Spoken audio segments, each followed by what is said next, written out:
Génération FM.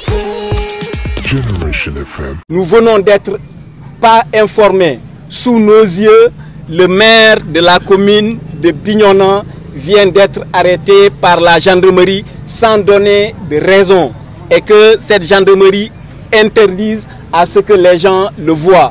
Nous venons comme ça de la brigade de recherche de gendarmerie de Néman pour voir, pour nous enquérir de la situation, mais personne ne peut avoir accès à lui. C'est un acte grave et catastrophique qu'on ne peut pas accepter cela. Tout ce que nous demandons est que le maire de la commune de Bignona soit libéré immédiatement, sans condition, parce qu'il n'y a pas une raison valable qui explique et justifie cette arrestation arbitraire.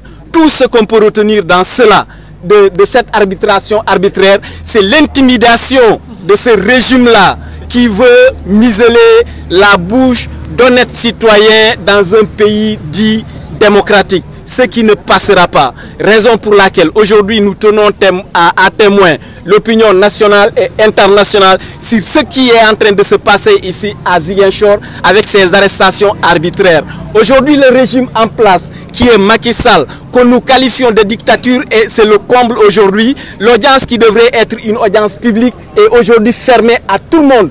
Personne ne peut avoir accès à la salle et il ne se limite pas à cela, il commence à des arrestations arbitraires. C'est le maire de la ville de Ziguinchor qui est aujourd'hui en prison. Ils ont arrêté le maire de Bignona qui est la deuxième ville la plus importante dans la région de Ziguinchor. Qui sont les maires qui vont suivre? Qui sont les responsables qui vont suivre? C'est là le problème. Et si Macky Sall pense que c'est dans ces conditions qu'il freinera cette volonté populaire-là, il se trompe. Nous sommes à 4 mois des élections, nous sommes des démocrates. Aujourd'hui, que ça soit PASTEF, que ça soit sympathisant de PASTEF, que ça soit militant de PASTEF, les gens sont passifs et responsables, patriotiques et républicains.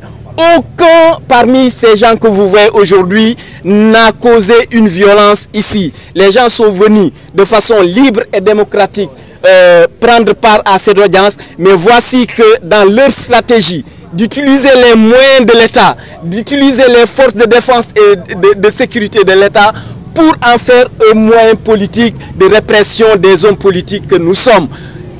C'est Ousmane Sonko, après c'est Bakary Diatta, demain ça sera qui d'autre parmi les responsables. Si le président Macky Sall pense que c'est de cette manière qu'il va museler la bouche d'honnêtes citoyens que nous sommes, il se trompe lourdement.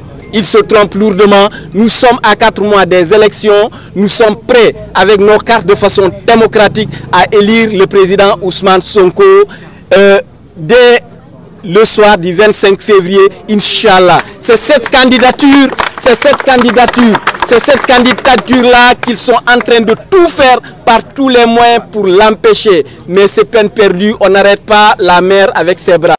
Génération FM. Generation FM, the best radio. Génération FM.